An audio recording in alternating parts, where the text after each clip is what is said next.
welcome to the Deep Dive.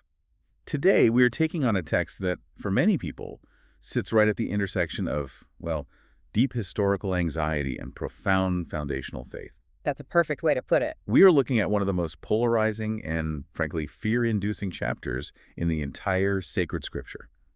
Deuteronomy chapter 28. If you ever read it, you know it's intense. It is an incredibly dense and difficult text, which is precisely why this deep dive is so critical. For centuries, across countless religious traditions, this chapter has been read as the ultimate, direct, transactional divine contract. Right. The traditional framework it's pretty simple. Deceptively simple. Right. Elohim, or God, outlines these spectacular rewards, the blessings, for meticulous obedience to a set of external rules, but then follows up with a series of incredibly harsh, specific, and relentless punishments, the curses for disobedience, for straying, or for rebellion. And that transactional interpretation, do this, get this, fail to do this, face utter destruction, that has cemented a deeply fear-based theological understanding for countless people, for entire civilizations, really. Oh, absolutely. It places the divine in the role of a hypervigilant scorekeeper, just ready to inflict violence. And that framework is exactly what we are challenging today. Our mission in this deep dive is to unpack the groundbreaking work of Dr. Roy E. Richmond, who argues that this traditional fear-based reading is built upon layers of old awareness, fear-based theology, and mistranslation. We're going to explore his highly detailed metaphysical and allegorical understanding. The goal is to find a map of consciousness in these verses, not a threat of condemnation. This immediately presents a core puzzle, right? Can we genuinely read this ancient text without that inherent threat of divine violence? And that's where Dr. Roy provides a foundational correction. It's radical, and we have to state it up front because it frames everything that follows. Okay, let's hear it. The correction is this. He asserts that Elohim is unchanging breath, always supplying life and order without condition. Therefore, Deuteronomy 28 is not about divine punishment. At all. Not at all. And it's not about Elohim changing behavior based on human performance. It is purely a profound description of the natural, unavoidable consequences of awareness alignment, or, conversely, the consequences of awareness misalignment. Wow. That truly shifts the entire dynamic. It instantly takes the focus off an external, judging, punishing entity. And puts the focus back onto the operational system of life itself. The internal physics of consciousness. Okay, let's unpack this. The first major structural and linguistic correction that Dr. Roy identifies. This is the one that changes the premise of the entire chapter, right? Yes. We have to begin at the beginning. And the key to unlocking this new, non-fear-based interpretation lies in a single fundamental Hebrew word that opens the entire conversation of the chapter. That word is shemay. We see it translated in English versions of the Bible most often as a simple command, listen or obey. But Dr. Roy highlights that this limited translation completely misses the profound internal posture the word is trying to convey. Exactly. To translate Shema as mere obedience to external rules is to strip it of its depth. When ancient texts use Shema, especially in a context defining the relationship between the self and the source, it doesn't mean passively listening or externally following a rule book. It's more active than that. So much more. For Dr. Roy, Shema means to hear with inner awareness, to perceive, to be receptive. It is an internal, active posture of attunement. You aren't just obeying a distant command, you are aligning and attuning yourself to the indwelling voice of breath. That is a tectonic difference. If the entire chapter hinges on this one word, then the original understanding of the relationship shifts dramatically. It does. It moves from an obedience contract based on action to an awareness contract based on state. Okay, so let's apply that. If we substitute this deeper, more active and internal meaning, how does the premise of Deuteronomy 28 change? Well, every if statement in the opening verses, if you will diligently hearken unto the voice of the Lord your God, as a traditional translation might put it, that gets rephrased. It now means if conscious awareness remains receptive to the source of breath. It's a description of a state. A state of profound internal attention, trust, and continuous connection. And conversely, the pathway to suffering, which starts with, if you do not listen, that's also transformed.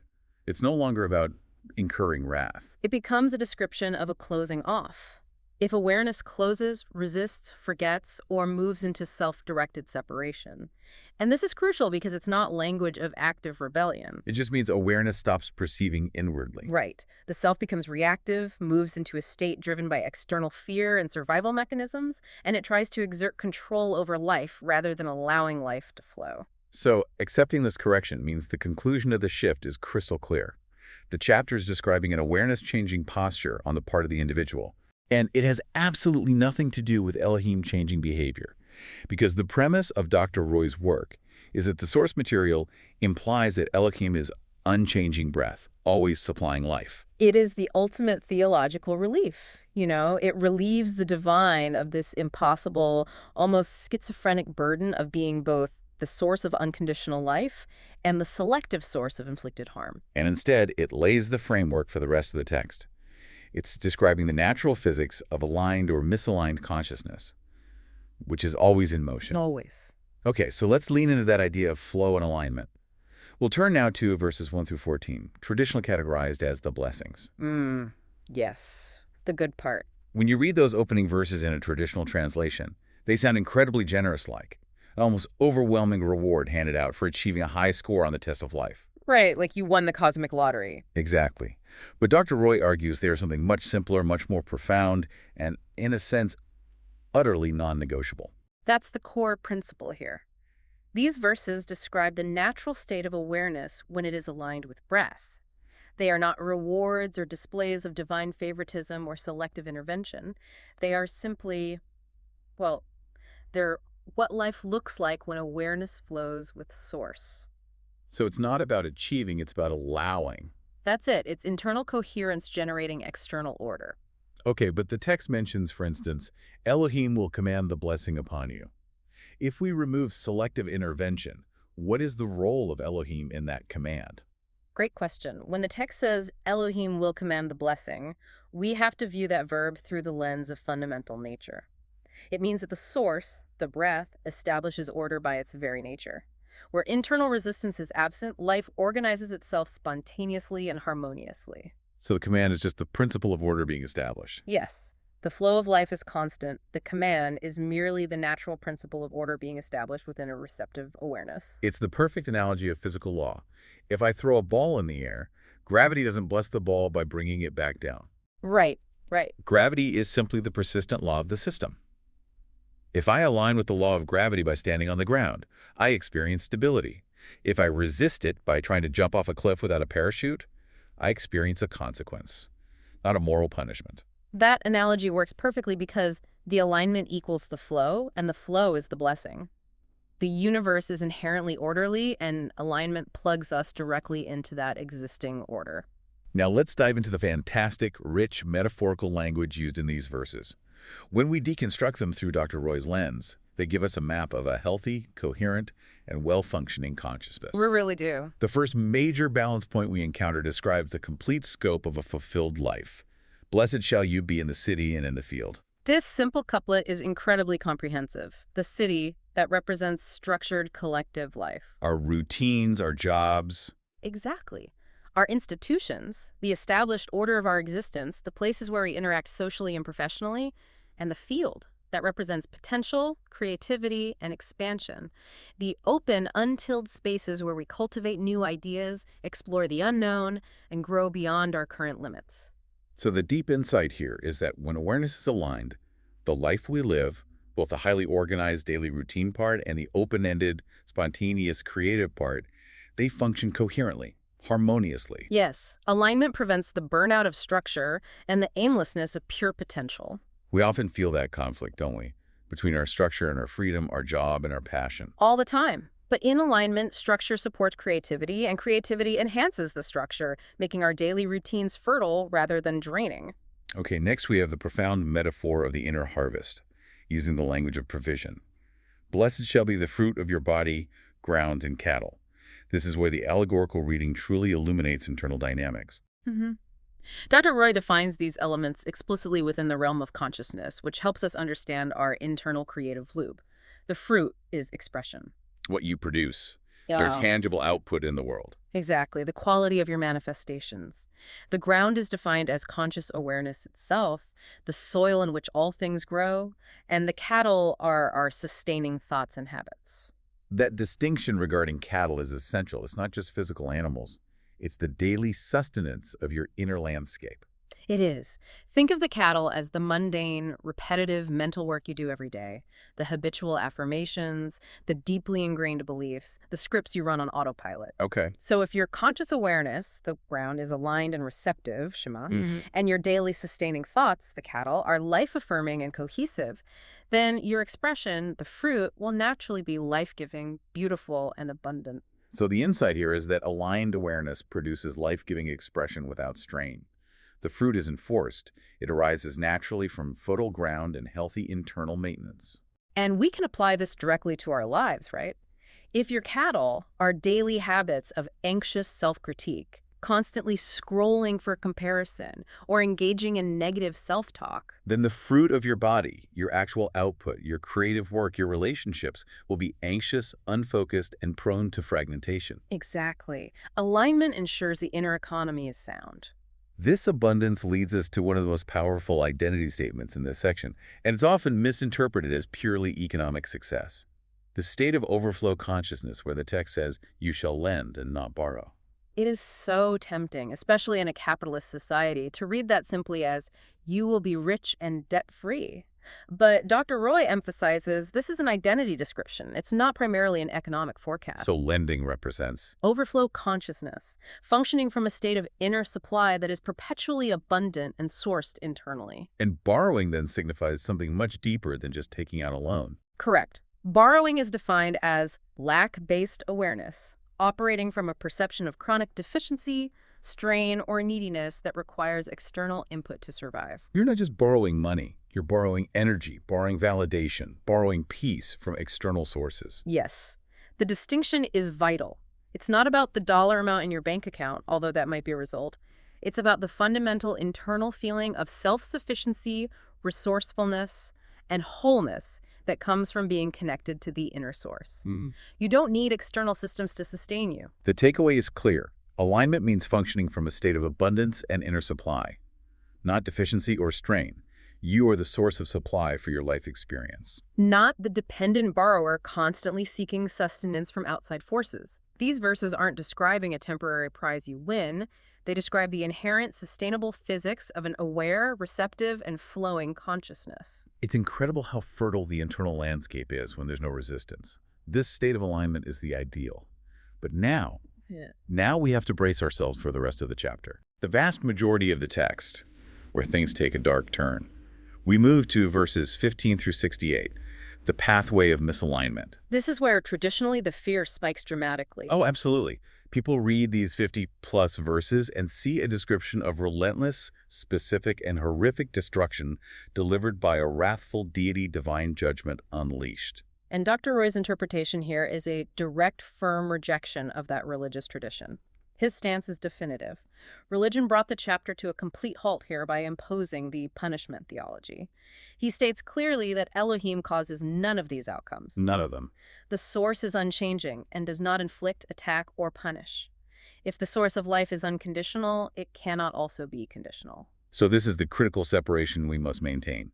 If Elohim isn't the cause, where does all the intense pain and suffering described in these verses come from? The negative outcomes describe what awareness experiences when it abandons inner alignment. When the internal posture shifts from receptive Shema to resistance and closure, the individual moves into fear, survival, and control. So the pain, the suffering, the lack, it's all just the mechanical friction and collapse generated by the disconnection itself. Yes. The core issue is the shift into fragmentation. The consequences unfold naturally from that single act of awareness stops perceiving inwardly. It's not a decree from above, it's a breakdown in the inner engine. A descent into internal chaos. Fueled by division and resistance. We are tracking a movement from coherence to fragmentation, and the consequences are simply the visible manifestations of that fragmentation. Okay, let's start with the immediate consequences, the language of internal division. The chapter lists results like confusion, rebuke, frustration. In the old interpretation, these are obstacles Elohim sends to thwart your efforts. But metaphysically, they are not external acts of Elohim. They are inherent states of divided awareness. Think about the feeling of fragmentation in your own life. When awareness is internally fragmented, pulled in 5 different directions, uncertain of its core identity. Direction dissolves, clarity fades. And effort increases exponentially because you're working against yourself, and the results inevitably diminish. Confusion is simply the lack of an inner center. It's a result of trying to process life through resistance and frustration. That's the natural friction created by effort that lacks clear internal direction and alignment with the flow. It's the spiritual equivalent of trying to drive a car with the brakes on and the steering wheel locked. You expend massive energy, but you generate heat, smoke, and noise, not forward momentum. And that internal division quickly manifests as energetic collapse. It hits areas like well-being and supply. We see disease, drought, lack mentioned prominently. Let's break those down. Dr. Roy defines disease fundamentally not as a medical judgment, but as disease, a lack of inner coherence, harmony, and peace. When consciousness is fighting itself, when the city and the field are warring, the body and mind follow suit. And what about the concepts of drought and lack? I mean, that suggests a very real withholding of resources. This is often where the fear hits hardest for people, the fear of scarcity. Right. Drought signifies a blocked flow, a conscious resistance to the continuous supply of life, inspiration, and material provision. Remember, the source is unchanging and always supplying. So drought isn't the source turning off the tap. It's awareness closing the faucet through fear, micromanagement, and control. And lack is purely the expression of separation thinking. If you believe you are separate from the source, you will naturally experience lack because you are operating outside of the consciousness of wholeness. It's the tragic irony of misalignment. The harder you try to control the supply through fear, the more fiercely you block the actual flow of life that is always available. And that block manifests in our world as the specific, painful consequences detailed in the text. As the misalignment deepens, the consequences shift from internal friction to what sounds like a full-scale external attack in the text. You will be defeated before your enemies. This is incredibly potent language. It's designed to evoke dread. And this is one of the most powerful examples of internal warfare described using external, ancient geopolitical imagery. The enemies are not armies marching across borders. They're internal. They are defined as inner adversarial thought systems that take root when awareness fragments. Can you give us some examples of these inner enemies? Of course. Fear defeats clarity. Shame defeats confidence. Perfectionism defeats creativity. Division defeats inner peace. When the text says you will be defeated, it means you will experience a daily internal collapse, the inability to maintain a coherent, peaceful, or powerful identity. The battleground is entirely within the mind and spirit, not on the field of war. Exactly. This psychological and metaphysical perspective is profound because it transforms the text from a historical account of national conquest into a detailed operational map of consciousness under severe stress. It does, but let me introduce the challenge here, because this is radical theology. Dr. Roy's claim is incredibly bold. How do we address the fact that the text explicitly uses first-person language where Elohim says, "I will bring these things upon you"? Isn't it just semantic gymnastics to ignore the obvious literal meaning? That's a fair pushback. If we're applying a metaphysical filter, we have to address the source's explicit claims of divine agency. And Dr. Roy addresses this by reiterating the consistent nature of the source. If the source is consistent, the language of the messenger, the ancient writer, must be interpreted contextually. The ancient mind didn't have the language of energetic coherence or psychological consequence. So if a fire burned down a city, It was the divine doing it. The writers used the only attribution available to them, which was God's will, even... we should read the divine agency language not as a statement of punitive intent, but as an ancient way of saying this outcome is an inescapable force of the ultimate reality. Precisely. It is the physics of existence, attributed to the ultimate physicist. Okay, this internal breakdown leads directly to the core identity crisis described later in the chapter. You will serve other nations.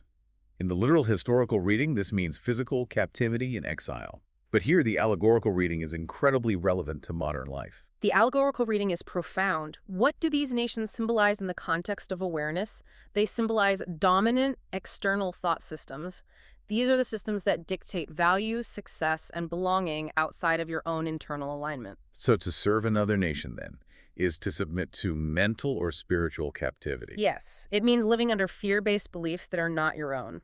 It means submitting to inherited religious dogmas or blindly following rigid political narratives or functioning perpetually from survival awareness driven by external market forces. Instead of trust in the indwelling breath. Right. You are serving a foreign system when you prioritize social metrics over inner peace or financial survival over creative expression. That is mental and psychological bondage. It is identity confusion imposed by external pressures and belief systems inherited without critical schema, without that inner perception. It is not a divinely imposed captivity. It's the natural consequence of disconnecting from your inner authority and submitting to external, fear-driven narratives. You become a subject in a kingdom that is not your own. Let's move to the symbolic language of rigidity and resistance.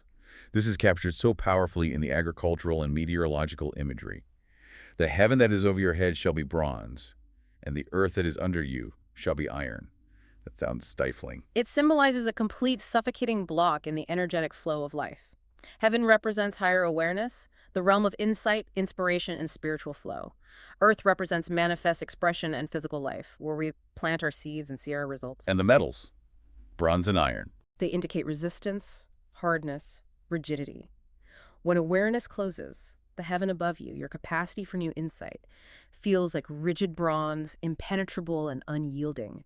The earth below you, your physical manifestation and output, feels like hard, inflexible iron. Nothing flows easily. Nothing. There's no receptive ground and there's no flexible insight. Everything feels difficult, heavy, and strained because the mechanism of connection is rigid. And when that resistance becomes chronic, self-perpetuating, the final stage of fragmentation occurs. The chapter speaks of being severely broken and experiencing scattering among nations. This is purely mental and spiritual scattering, not just physical exile. When awareness forgets the inner source, it loses its center of gravity. Their identity fragments. It's pulled in countless contradictory directions by those dominant thought systems, the nations we just discussed. Purpose dissipates, and life feels random and chaotic. This feeling of being scattered, rootless, and directionless is the unavoidable outcome of forgetting the indwelling breath. It is the definition of profound confusion. It's intense material. We often mistake the friction of misalignment for divine opposition, when really it's just the natural physics of resistance playing out in the most visceral way possible. That's right. The descriptions in the latter half of Deuteronomy 28 are overwhelming. They're full of fear, anxiety, dread, and despair. If these are not punishments being sent by Elohim, we have to ask, why is the language so dramatic, so terrifying? Dr. Rui clarifies that the highly charged emotional language itself, the fear, the anxiety, the dread, it all serves a specific instructional purpose. They are signals of misalignment. They are not the punishment. They are the symptom of the wound. It's the hot stove analogy again. The searing pain you feel when you touch a hot surface isn't the stove punishing you. It's a necessary, immediate, high-volume signal telling your entire system that the body, or the life expression, is not aligned with safety and that immediate correction is required. Exactly. The feelings of intense anxiety or existential dread, therefore, are internal alarm bells. They indicate a profound shift towards separation thinking and away from flow. So this shifts the way we process negative emotion. It ceases to be a sign of failure or condemnation. And becomes a signpost for correction and realignment. The severity of the language matches the severity of the misalignment. This brings us back to that critical theological correction, which is often the most difficult for listeners raised in traditional frameworks. If Elohim is unchanging and causes none of these negative outcomes, why is Elohim repeatedly mentioned, sometimes in the same breath as the consequences? Why does the ancient text explicitly say things like, "The Lord shall send upon thee cursing, vexation, and rebuke"? This is where we have to dive into historical context and the layers of interpretation that came after the text was written. As we mentioned, ancient writers simply attributed everything to the divine, but the second layer is far more insidious. Okay. Later writers, philosophers, and interpreters purposely layered these divine attributions onto the text due to inherited, fear-based beliefs. And this leads us to the crucial theological structure that really warped this text. Penal substitutionary atonement. We should probably explain that clearly. Absolutely. Penal substitutionary atonement, or PSA, is a major Christian theological doctrine, particularly prominent since the Reformation. It posits that God, being perfectly just, must punish sin. Okay. And since humanity cannot bear this punishment, God sends a substitute, in this case Christ, to endure the required penal sanction on behalf of humanity. So the very foundation of this doctrine relies on the divine having an unchanging need to inflict punishment for moral failure. That's the key linkage. If you believe KSA is the central truth of the divine-human relationship, you must read Deuteronomy 28 literally as proof that Elohim is a punishing judge who inflicts specific, targeted violence on the disobedient. It requires the curse list to be an actual divinely authored sentence. It does. So the punishment theology wasn't necessarily inherent in the earliest understanding of the text, but was retroactively imposed on texts like Deuteronomy 28 to support a later theological doctrine. The interpreters wrote, Elohim did this because their later framework required Elohim to be punitive. Precisely. But Dr. Roy's core counterargument is that the chapter's internal logic contradicts the punishment theology, the consistency of the source, the fact that Elohim never changes, never threatens, and never withholds life, that invalidates the punitive interpretation regardless of the explicit agency language used by the ancient authors.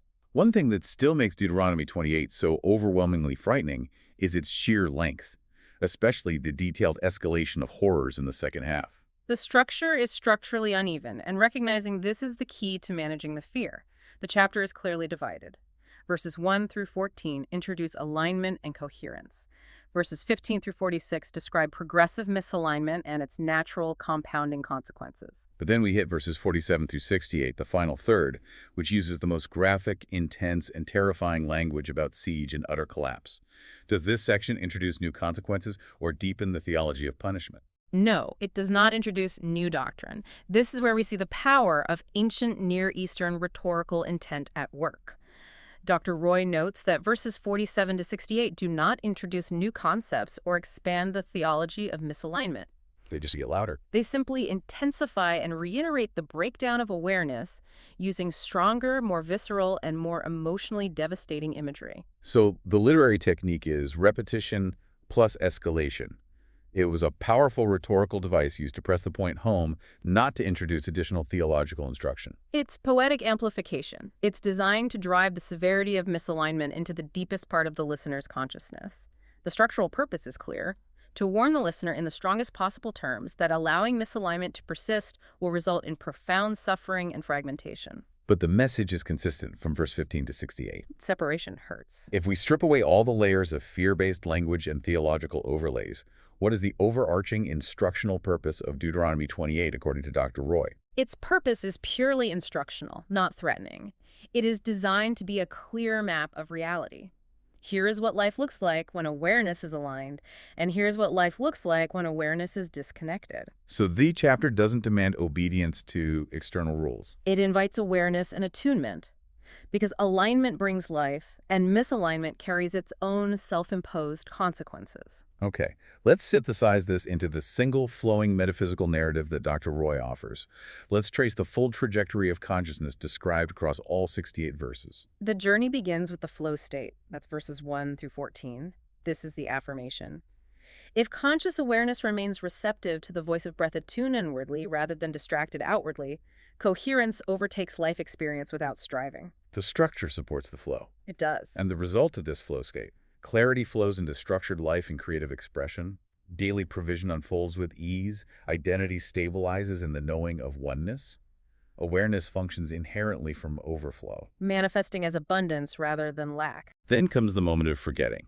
This marks the transition to the fragmentation state, which is verses 15 to 46. And this happens when awareness closes inwardly, no longer listening, no longer receptive, and no longer trusting the indwelling breath. Experience begins to fragment instantly. This fragmentation leads directly to inner strain, friction, and resistance. Clarity is replaced by confusion and frustration. Dis-ease emerges as incoherence within awareness. We see blocked flow and narrow perception. And crucially, our creative expression, our energy, our identity, the fruit of our bodies, it is absorbed into external systems that do not nurture it. And as this misalignment persists and intensifies to that final third of the text, it descends into the final state, bondage consciousness, verses 47 to 68. Yes. Awareness becomes fully shaped by foreign belief systems, inherited survival patterns, and fear-driven narratives. Joy recedes, inner authority weakens, and awareness contracts into the rigidity of that bronze heaven and iron earth. Life feels impossible. The consequences compound into profound suffering and mental scattering. But the one constant that sustains the instruction, regardless of the state of awareness, we have to reiterate that. The constant. Throughout all this descent into fragmentation and bondage, Elohim remains absolutely unchanged, consistently present, supplying life and unconditional being without interruption. Nothing described arises from divine anger or judgment. It's all from the natural, unavoidable outworking of awareness alignment or misalignment. The chapter instructs, it does not condemn. This fundamentally transforms one of the most frightening sections of religious text from a rigid, scary rulebook into an intensely practical internal operating manual for maximizing human consciousness. It's it, exactly. This has been a truly transformative deep dive into the underlying metaphysical structure of Deuteronomy 28. If we summarize the transformation, the text moves entirely away from external law, transactional religion, and divine judgment. Every single negative outcome, confusion, lack, defeat, rigidity, is framed not as a punishment inflicted by an external force, but as a consequence of separation thinking. It's self-imposed by a fragmented, resistive awareness. The ultimate freedom is realizing the power of Shema. Yes. The core teaching, when viewed through this expansive lens, is unequivocal. Awareness determines experience. The emphasis moves entirely from external obedience to internal alignment. It's an instruction manual for maximizing life, clarity, and peace, not a threat for failing a test. And this means Deuteronomy 28 is fundamentally about awakening, not condemnation. So if we take this deep metaphysical translation seriously, we have to end with a challenging thought for you, the listener, to mull over. Okay. We analyze the chapter's core negative symbols serving foreign systems or experiencing mental scattering, and we concluded they are truly internal states of fragmentation, a form of self-bondage. That raises a huge contemporary question. What daily modern belief systems or external pressures are currently acting as those nations that absorb our creative expression, demand our service in the name of survival, or cause our awareness to fragment?